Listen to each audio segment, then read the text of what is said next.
Hello，大家好，欢迎来到我的频道，我是主持人谷歌产品经理硅谷大舅。那今天呢，我们有幸请来了一位国内的高人。大家知道我们的频道一般请美国的高人比较多，但是国内实际上有非常多的高人。那今天呢，请来的呢是前极客公园的 co-founder，现在是在 Boss 直聘的产品负责人阿禅。阿禅，你好，Hello，跟大家打个招呼。我提前打招呼了。Hello，大家好，我是阿强。嗯，好，那今天呢，我们先跟大家聊一聊这个阿禅的一个故事，然后之后呢，我们会让阿禅跟我们介绍一下这个 Boss 直聘这款产品的特别是从求职端角度来说，它这个产品设计有些什么样的一些想法在里面，那首先的话呢，我想先问一下阿禅，这个哎，你是什么样的一个故事呢？比如说有说法说你小时候是一个打架的孩子王，这是真的吗？你是从哪出生长大，然后怎么样过的一个少年时代呢？哎，我是广东人。就是小时候不能说这个是一个孩子王吧，但是绝对是被别人打的那一种。就是我们也有一个团伙，就是我们那个团伙是属于学习好的，但是也成为一个团伙，然后经常被另外一帮那个学习不太好的团伙来打，就是算是某一队人里面的孩子王，但是是属于被打的那一种。嗯，然后，是这样一个从小的经历嘛，因为普普通通的一个家庭出生的一个小孩。你是广东哪里出生呢？广东台山，台山，就你在硅谷对不对？硅台谷那边应该山好多人有呢，好多人在国很多台内读。山人。对，对对对对，好像是非常有这种国际视野的这么一个地方，有非常多的没有，华侨就是啊什么的。就是台山家里穷，所以很多人出国去美国打工，去旧金山挖金。哦，原来是这个样嗯子。那 对，anyway 了，那你就从嗯这样一个地方出来，然后你之前嗯也跟我提到说你15岁就创业了，那个时候你辍嗯。学了吗？还是说是在一边学习一边创业，还是全职创业？没有，我觉得创业这个词就可能有点夸张了。就是15岁的时候就，因为就我爸很早的时候也跑到美国去打工了，然后因为确实家里穷嘛，但是我爸对我特别好，所以给我买了一台电脑。于哦，是呢，15岁是我是02年的时候，零嗯，二年就开始迷上了这个互联网。那时候其实家里还是用那个56K modem 上网的时候还，是的，是的，那时候，然后就开始觉得做网站好像挺有趣的，因为那时候看到网上都是那种很原始级别那种论坛，那嗯时候好像都还没有 CSS，都是用那个 table 来做网页的时候，嗯就觉得我是不是可以搞一个东西来去表达一下自己？所以从那个时候是在读初二吧，初二还初三我忘了，开始去做一个个人的网站来去做个聊天室啊，做一个个人去表达一些，作为一个小朋友去瞎嗯表达啊，嗯讲一些很无厘头的东西，有时候嗯。自己在上面就转载一些别的文章，其实是从那个时候开始去爱上互联网这东西，不能说创业吧，自己做一个个人网站自己玩。哎，这个事情其实我当时也经历过这么一个阶段，就有嗯，一段时间国内还有所谓的什么免费个人主页，对吧？你打开会对对弹出一个广告，对吧？然后还有一对些免费的2级域名。我当时自己对搭过一个，对对对我搭过一个论坛，然后就全部长草。我发现我搭论坛没有人来，特别对。的悲伤。哎，哎，这个时候我得说一句了，我嗯当时其实最早也是拿一个那个时候叫 MSN Group，嗯后来就改名叫 MSN Space。嗯是最早是用 MSN Group 来搭一个这种论坛啊这种那个嗯发文章的地方，但是我当时比较鸡贼，因为当时其实搜索引擎还没那么火嘛，百度还没那么火的时候，嗯但是那时候国内流量在 Web 时代流量分发最大的其实是几个做这种网站目录的网站，包括什么当时搜狐啊是的，这些。然后其实是那时候去联系搜狐，你能不能把我的网站放在某个目录下面？其实很多流量是从那嗯个地方来的，包括去一些别的哦。网站里面去，相当于塞小广告嘛，对吧？你可以来这儿，可以看到什么样的东西。其实那时候是有点这种比较鸡贼的做流量的思维在里面。对，这就不叫记得，这现在我们叫网站的运营，对吧？增长运对对，营现现的思路。现在是算增长，对。对吧？对吧？好的，那我们接下来就说到你是嗯后来是这个极客公园的 嗯 co-founder 和 CEO。那首先对于不知道极客公园的同学，你们稍微简单介嗯绍一下。我是知道哈，但是我相信也许也有观嗯。众不知道极客公园的。极客公园是一个09年年底，20年年底从一个叫商业价值的一个纸质的杂志，生出来的一个小的科技网站。那时候是面向产品经理做一个这种科技媒体，然后后来慢慢做了很多这种线下的活动啊，现在慢慢逐渐包含了有时候对一些企业、一些小企业做一些那个小的投资，包括也是帮助一些创业者怎么去成长，这样一个还是以科技媒体为主的一个这样的机构。嗯，就是说，极客公园在我看来是在产品经理界圈是非常有名嗯的一个网站，大家嗯。看它很多的这种内容什么的。你是怎么从比如15岁一个做网站的少年，后来成为了极客公园的 co-founder 和 CEO 的呢？嗯，机缘巧合吧。我去极客公园，或者我当时去那个商业价值杂志，其实蛮巧的，因为我是呃15岁开始做那个个人网页，但其实是后来上大学就没怎么弄了。但是上大学之后，我的第二个学期，就06年的时候，是发现哎，原来博客是另外一种那个个人表达的方式。那时候是看两个博客，一个叫咳嗽，就那个洪波，我也是，另外一个我也看他的。对，他可能算是中国第一代的 blogger。对，后来同时也看一个叫月光博客，这位月光，大哥我在对对对，深圳见过一次，就嗯是去翻他们两个博客，觉得哎好有意思哦。就是你去做网站，你不一定要做一个什么论坛来为别人服务的东西，你可以做一个完完全全自己的观点输出，嗯然后而且看他们的观点，觉得哎好像我也能去稍微做一点那种产品的小分析，虽然那时候就只是一个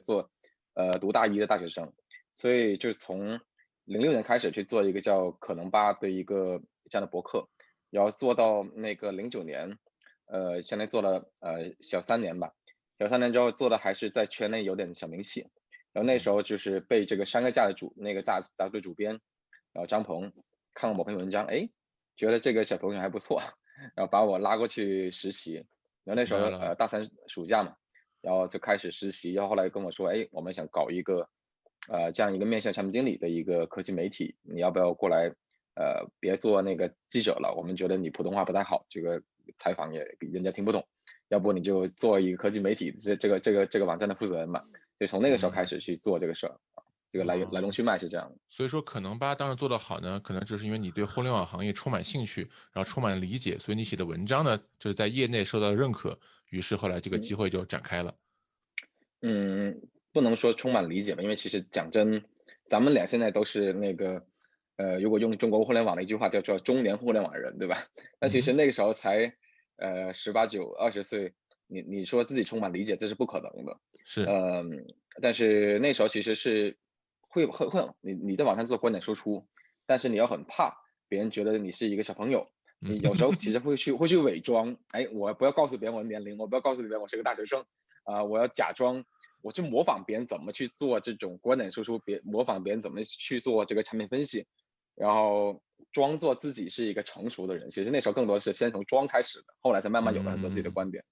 明白。那这个阿禅的这样一个名号，就在那个阶段，然后冉冉升起了，对吧？然后包括你后来在极客公园做 CEO，是怎么能首先把极客公园也做得越来越成功，让你自己的名号也越来越成功了？能说说看这段经历吗？其实极客公园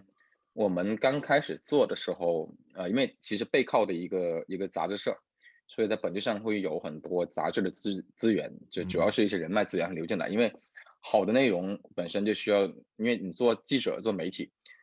好的内容本身就需要很多好的采访者来支持。因为如果你没有很多资源，其实没法采访到那么多好的人，你是，的内容是不行的。所以本身极客公园它的发展就不是一个完完全全从零开始的一件事儿。这是嗯其一。其二是街公园，我觉得前几年很核心的一件事是，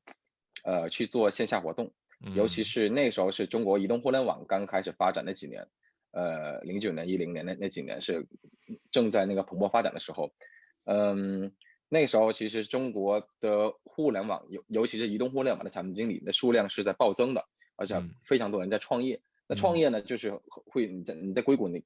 我去过，我特别羡慕硅谷一个感觉，就是你随时随地去到任何一个咖啡厅，好像都能听到人在聊各种 idea，各种那个互联网产品。其嗯实那个时候在中国，尤其比如我们在北京作为一个中国互联网中心，这种交流是少的。所以从那个时候开始，是从09年的10月份，我们第一场活动就是只有30多个人，几乎全是我的通讯录里面的朋友们，就开始做到我14年离开的时候，我们做了，我当时数过一下，我应该做了大大小小一共8、9、10场活动，从30、40人到2、3千人的活动。其实很2、3千，多的结果的名气是去做线下活动，在线下让大家有一个去获得输出的机会或者交流的机会去做起来的。明白。我觉得这是结果核心的发展路径。那你在极客公园，对吧？做活动、做媒体做得很成功，CEO 也做了4年。后来你是为什么离开？到后来你是怎么就成为了这个 BOSS 直聘的产品负责人呢？这个路就比较坎坷了，就是做完媒体人之后，后来出来自己创业，其实，因为自己对这种社区型的产品还是蛮喜欢的。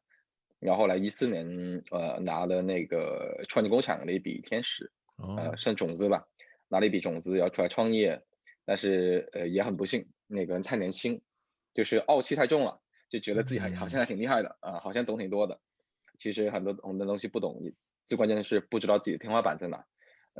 然后就是第一次创业失败了，失败的时候其实蹉跎了有2、3段特别短的经历，这个就不提了。然后完了之后就又去搞了第二段那个创业，哦，搞了那个互联网的培训。那时候也特别巧，因为您也是产品经理嘛，然后那时候我们是去我跟我合伙人我们去做这个互联网的产品经理培训，线嗯，下走那个 嗯，workshop 的形式，嗯，然后也是做了1年。因为这2件事都是特别凭我自己的兴趣爱好去做，我觉得保嗯，健室我喜欢，也挺对的。然后，但其实很多时候是你可能太沉迷于自己去想这件事的有趣和自己喜欢，反嗯，倒是在没有去想这个市场对这个事儿是怎么看的，这个它的规模是一个什么样的一个程度。就2次创业其实都把自己创挂了。后来就是也2段经历，一个是3段嘛，前2段都是跟你有点那个间接关系，因为那2家公司那个 founder 都是从 Google 出来的。嗯，然后先去了这个出门问问，哦，做那个智能音箱。嗯，为什么去做智能音箱呢？因为当时在家里买了一个 Google Home，然嗯，后我想，哇塞，这个东西太牛逼了，我觉得是就未来每个家庭都有可能会拥有的，因为其实现在智能音箱在美国出货量也是蛮大的。是的，然后后来又去了另外一家公司，叫青芒，也这个王君玉创始人王君玉啊，也是嗯，对，也是 Google 出来的一个人。然后再后来才来的那个报直聘，也是蛮嗯，蛮机缘巧合，就是因为我哇，跟报直聘老板赵鹏我们认识应该有个应该16年的时候吧，16年的时候，我们一个朋友拉了个群，我们认识，但其实我们认识完之后没有见过面，就纯粹是线上的交流，或者网友，朋友圈互相点个赞，也没什么聊天，嗯，偶尔聊一聊。然后就我从青芒离开之后，我就想着本来我要去骑个摩托车去环游中国3个月玩一玩，然后嗯，就要不环游中国3个月之前，先找一些互联网大佬聊聊天，对吧？那个然后就跟赵鹏约上，然后聊到一个可以去报纸聘去做一些事儿的机会，所以就也特别机缘巧合。然后后来我就反应过来了，就是就是确实是找工作跟老板谈，就真的跟那个赵鹏聊了一下，哎，突然有了一份工作，后来就在这做了1年多的时间。你从一个媒体公司的 CEO，后来自己创业2段，顺便说一下，你做的东西我都很感兴趣哈，媒嗯，体和教育这我都特别感兴趣，突然觉得可能是同路人。然后后来你又去到出门问问和青芒，在他们都应该做产品经理这样的职位，对吧？然后后来就来对到这边做产品负责人。其对实你是有一个转行的，你是从偏对，媒体一点的，然后通过自己的创业，然后逐渐转是的成了一个偏产品这样的一个角色，是的。啊。所以说你现在在这个BOSS直聘主要负责什么样的产品呢？嗯，我现在在报纸聘主要负责我们的这个求职人群的这方面的产品，就是嗯。求职者这块，他需要上来找工作也好啊，或者去上来看看哪些公司是比较更合适自己啊也好啊，或者上来去稍微去学一点跟他的那个当前的职业有关的一些内容，这都是在我这边去负责。基本上就是半壁江山了。招聘软件差不多就是一半是招聘方，一半求职方嘛，对吧？基本上求职方这边就是你在管理了，在管理了。呃，你的经验非常丰富哈，就是从一开始自己做网站，到在媒体公司做 CEO，再创业，再做产品，到现在做一个产品的负责人。你有没有什么人生的心法，觉得值得跟大家做一个分享的？有没有什么是你觉得，特别是对年轻一点的产品人或者想做产品的人的一些内在的一些分享？嗯，我觉得对年轻人是有特别多想去分享的，嗯，就特别好玩。就以前我读大学的时候，我自己写博客嘛，后来最近几年有很多人重新加我微信之后，要跟我说，哎，我当年是看你的博客，后来我成了一个产品经理。我嗯，想，我说兄弟，你哪年的？他其实有些比我大，嗯然后我好像在无形中去启发了一些人，他嗯能去做产品经理这件事儿。但我们回过头来，就还聊产品经理。如果一个年轻人他要去做产品经理，或者其实不管做什么样的事儿吧，我特别推崇一个理念，是从一件特别小的事儿里面去做起，且把这件小的事儿去在里面找到一个学问。我们举个例子，就是我曾经在某公司，某个阶段，招过一个跟我一样也曾经有一段创业经历的人。然后进来之后，这位大哥觉得我应该是做大事的人，我不哦愿意去做一点点这些小的功能。我跟他说，不是我兄弟，就是我们自己到了每一家公司，都是先找一个小的点，这个小的哪怕就是一个简单的交互，但是我们应该从这个交互里面去让自己去做这件事的过程中，去熟悉公司的用户是什么人，然后我们公司的资源是什么样的，我们公司的里面的人是怎么样的，以及我们做这件小事儿，我们能不能映射到去做其他事儿，其实有类似的一些做法，而不是说我们一上来我又去做个什么战略级的东西。是我兄弟哪有那么多战略级的机会啊？你天天在这里跟我讲你怀才不遇，但是你要不愿意从一件很小的事儿，把自己慢慢在一个地方嗯去熟悉用户、熟悉资源，然后再把用户和资源做连接这件事儿去做起来，那所以后来我就把它给放弃掉了。嗯就是所以你就难免嘛，其实有时候尤其是特别，就我不能说是高学历人可能会这样，就是或者说比如我们自己不是高学历，但是刚出道的时候，其实因为网上有点名气，也会特别眼高手低。嗯但其实把一件小事儿先做好，是能让你去后面成长的更快的一种方式。就是我特别想跟，或嗯。不是说年轻人吧，就是年轻的时候的自己去说的一句话吧。明白明白，我觉得是非常有道理的，因为类似的错误我也犯过。就是嗯做产品的人多少都有一点那种，嗯，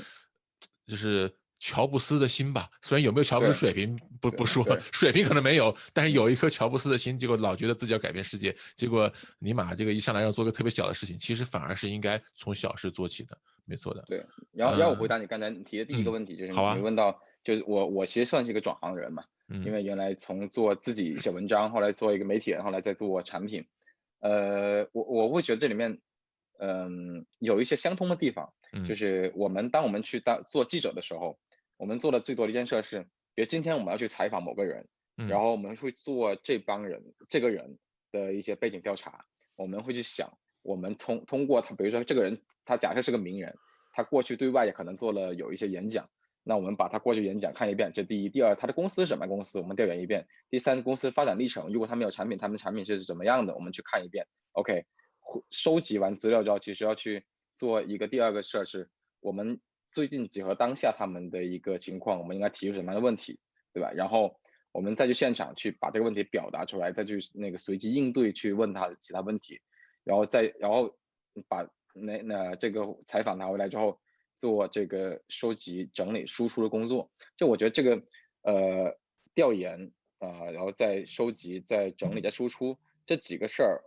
我觉得它不是说是一个记者或者是一个内容工作者就去用的这样一个工作方式，不错，它其实是一个产品经理，甚至是很多很多工种嗯哼，他都在用的一种工作方式。就咱们产品经理也是嘛，收集需求，是对吧？然后整理，用文档或用表达的方式输出，然后用是。产品的方式把它表达出来，然后再去迭代。就我会觉得这种思路在非常多的工种，可能在很多文职的工种是相通的。产品经理我觉对，得是一个文职的工种。一通就全通，对吧？可以这么理解。对对，最后呢，我就是在节目结束之前呢，我知道您刚刚说到你有很多人看了你的文章，然后说是后来转行的产品经理，相信你的文章也写得非常好，观众一定会问怎么能看到你的文章？能不能说说看，现在大家怎么能看到你的文章呢？这个问题就比较复杂了，因为你这个是在 YouTube 播还是在 B 站播？是在 YouTube 和 B 站都会播，那 for YouTube 的人，就是你在 Google 去搜一个叫可能吧的这样一个3个字，嗯，就直接可以看了。但是那个 B 站的用户，你们去公众号里面搜可能吧吧，好，然后对，因为显然 YouTube 的人，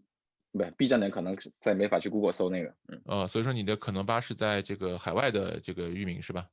对，其实就是由于一些不可抗力的原因，这个博客已经11年在中国没法访问了。明白了，所以说在海外的同学，或者在国内有科学上网能力的同学，可以在 Google 上搜索可能吧。在国内的话，你就说可能吧的这个公众号就行了。好的，那我们今天的节目就到这个地方呢。今天呢，我们采访了前极客公园的 CEO，以及呢这个 Boss 直聘的产品负责人阿禅。那他也是跟我们讲述了他一个传奇的一个人生吧。那下一期节目呢，他会跟我们详细讲述从产品从业务角度来说，分析一下这个Boss 直聘的这样一个产品是怎么样的设计的，以及中外的这种招聘产品的异同，请大家千万不要怎么样呀，不要错过。那这里呢是硅谷大舅，如果你喜欢我们节目呢，请记得给我们点一个赞。然后呢，怎么样呀？如果你有什么样的想法，或者今天学到了一个什么东西，请留言告诉我们。同时呢，也可以帮助你内化我们今天的学习。好，如果你还没有订阅的话，请记得订阅，请打开小铃铛。如果是在 B 站上的话，怎么样呀？欢迎3连支持。节目就到这个地方，我们下次再见，拜拜。拜拜。